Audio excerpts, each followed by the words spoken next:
toutes et à tous, bienvenue à l'école du vin et des spiritueux. Aujourd'hui, on se retrouve pour le Paloma. Le Paloma, un de mes cocktails préférés. On va pouvoir donc aborder la recette du cocktail, mais avant tout, on verra la technique du shakeage et également le givrage d'un verre. Donc pour le givrage d'un verre, très simple. Vous avez votre verre, vous allez d'abord passer une matière qui est humide. Donc ça peut être de l'eau, ça peut être du sucre, que vous allez ensuite faire rouler dans le sel. Donc là, sur le Paloma, ce sera un givrage au sel. Maintenant, il y a plein d'autres techniques. Ça pourrait être de la noix de coco, du sucre. Vous pouvez l'aromatiser à ce que vous voulez. Là, sur la technique du sel, très simple. Vous allez prendre votre cuillère, le sirop d'agave, puisque le sirop d'agave fait partie de la recette du Paloma. Donc tout simplement, je vais venir humecter très simplement le verre. Je ne vais pas en mettre tout autour. Tout autour, tout simplement pourquoi? Parce que si vous en mettez tout autour, quand vous êtes à la dégustation du cocktail, vous allez avoir du sel partout, ce qui peut être désagréable, ce qui esthétiquement n'est pas forcément beau non plus. Là, ce qui est intéressant, c'est que vous en avez sur une partie du verre. Donc, si c'est trop salé, si c'est désagréable pour le client, ça vous permettra uniquement d'avoir un côté simplement de givré, donc technique très intéressante, qui peut être très esthétique, afin d'avoir un produit bien fini. Voilà, donc là mon verre est prêt, on va pouvoir commencer le cocktail. Mais avant tout, on va découvrir une nouvelle technique. Donc cette nouvelle technique, on ne l'a pas encore vue, c'est la technique du shakeage. Le shakeage, pour ce faire, on a plusieurs types de shakers. Vous allez avoir le shaker 3 pièces, où là vous aurez tout incorporé, la timbale, la passoire, on ferme, on shake. Donc, petit shakeage intéressant. Vous allez avoir le traditionnel le plus connu, ce que les barman adorent, le shaker Boston. Là, deux parties, la grosse timbale, la petite timbale. Les barman adorent, il y a une flexibilité qui est très rapide. Moi, mon préféré, et je vais vous faire mon préféré, ce sera le parisien. Le plus grand classique, le plus simple, mais tellement facile à utiliser. Allez, c'est parti, je vous montre.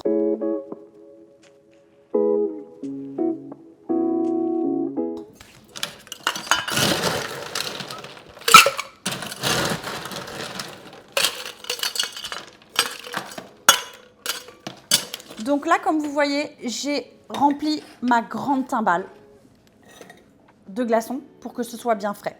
En attendant de pouvoir shaker, je vais moi-même remplir mon verre pour que lui, quand j'aurai terminé mon cocktail, mon verre puisse être bien rafraîchi. Et je vais le laisser de côté. Ensuite, on va pouvoir ajouter les ingrédients. Donc dans les ingrédients, je vais partir sur 50 ml de jus de pamplemousse. Je prends mon jigger, 50 ml. Attention, là, on est sur un jus de pamplemousse pressé. Important, très important, de pouvoir avoir un produit qui est pressé. Il est important de la qualité de vos produits. Ça veut dire qu'il n'y a pas de sucre ajouté. On est sur une vraie qualité de produit, un cocktail qui a de la valeur gustativement. On va ajouter ensuite 10 ml de sirop d'agave. Pas besoin de prendre votre jigger. Vous savez que votre cuillère va faire, la cuillère en mélange, va faire ces 10 ml. Donc, vous avez directement dans le jigger la dose. On ajoutera ensuite le jus de citron, donc que j'ai mis dans une pipette, mais c'est un jus de citron vert. Donc, également, produit frais, on a pressé soi-même, il reste de la pulpe, on est sur une vraie. On va pouvoir en mettre 10 centilitres.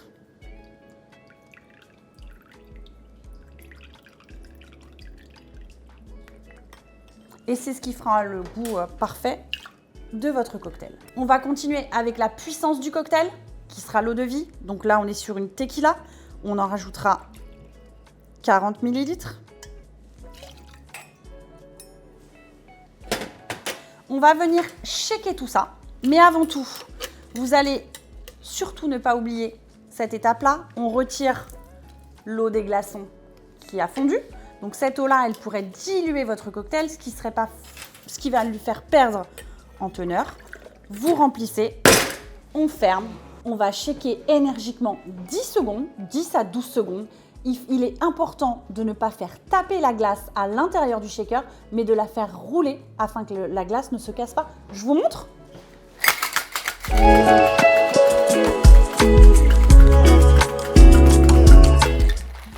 Et voilà. Alors, on peut toujours avoir des petits problèmes d'ouverture. Il suffit d'aller chercher le petit côté pour que le shaker puisse s'ouvrir.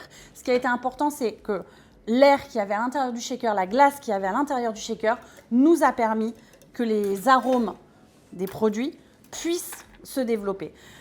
Il ne reste plus grand-chose à faire. On va également retirer l'eau des glaçons qui a fondu, afin toujours d'avoir une bonne partie sur les cocktails.